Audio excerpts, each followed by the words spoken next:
கர்த்தர் வேண்டுவதாக இந்த வேதவசனம் தானியேல் 6ஆம் அதிகாரம் 5ஆம் வசனம். அப்பொழுது அந்த மனுஷர், நாம் இந்த தானியேலை அவனுடைய தேவனை பற்றிய வேத விஷயத்திலே குற்றப்படுத்தும் முகாந்தரத்தை கண்டுபிடித்தால் ஒழிய அவனை வேறொன்றிலும் குற்றப்படுத்தும் முகாந்தரத்தை கண்டுபிடிக்கக்கூடாது என்றார்கள்.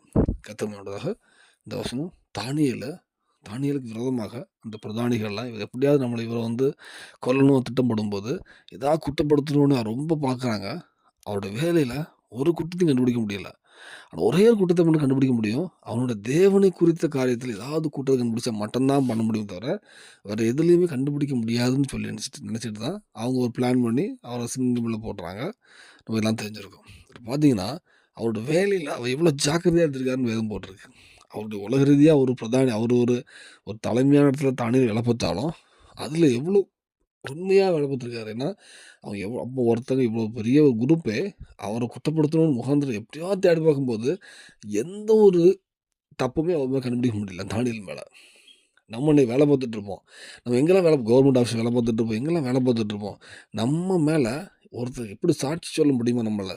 இவன் அவனுடைய அவன் ஆராதிக்க தேவனுடைய காரியத்தில் மட்டும்தான் இவனை குற்றப்படுத்த முடியுமே தவிர வேறு எதுலேயுமே குற்றப்படுத்த முடியாது. அந்த மாதிரி நமக்கு சாட்சி உள்ள வாழ்க்கை வாழ்கிறோமா? தானியேல் அப்படி தான் வாழ்ந்தார். அதனால தான் கர்த்தர் இருதயத்துக்கு எனக்கு பிரியமானவன் அப்படின்னு தானியேல் சொல்கிறார். இந்த வேலையில் நான் ஒரு விஷயம் நம்ம நிதானித்து பார்ப்போம். வாழ்க்கையில் எல்லா விஷயத்துலையுமே அந்த தானியேல் வாழ்ந்தது போல் ஒரு சாட்சியுள்ள வாழ்க்கை. நீங்கள் வேலை பார்க்கலாம், பிஸ்னஸ் பண்ணலாம், படிக்கலாம், எது பண்ணாலும் ஒரு குற்றம் கூட படுத்த முடியாதபடி வாழ பிரயாசப்பட்டீங்கன்னா உண்மையிலே அது சாட்சியுள்ள வாழ்க்கை. தேவன் உங்க மேல் பிரியமாக இருக்கார். உலக காரியம் தான் செய்கிறோம். ஆனால் அதுலேயே நம்ம சில விஷயங்கள் கர்த்தருடைய சாட்சியை நம்ம சொல்கிறோம்.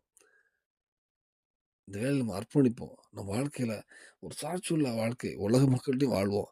கர்த்தருக்கும் பிரியமாக சாட்சியாக வாழ்வோம். நம்ம மூலம் கர்த்தரோட மகிமைக்கின்ற தேவன் நம்மளை பயன்படுத்துவார். அந்த தானியேல் மூலமாக கர்த்தர் நான் மகிமைப்பட்டுச்சு. தானியேல் எங்கெங்கே போகிறாரோ அவர் மொத்தம் தானியேலின் தேவன் அப்படின்னு சொல்லி அநேக பைபிள் போட்டிருக்கோம்.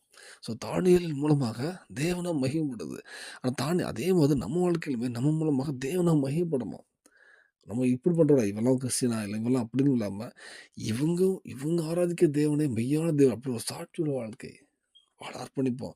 ஆனால் தானியேலே விசேஷமாக ஆசீர்வதித்த தேவன் நம்மளையும் ஆசீர்வதிப்பார். பூமியிலும் சாட்சியுள்ள வாழ்க்கை தருவார். உங்கள் விரோதமாக ஒரு எந்த ஒரு காரியம் வந்தாலும் எல்லாவற்றையும் மேற்கொள்ள தேவன் கிருபை செய்வார்.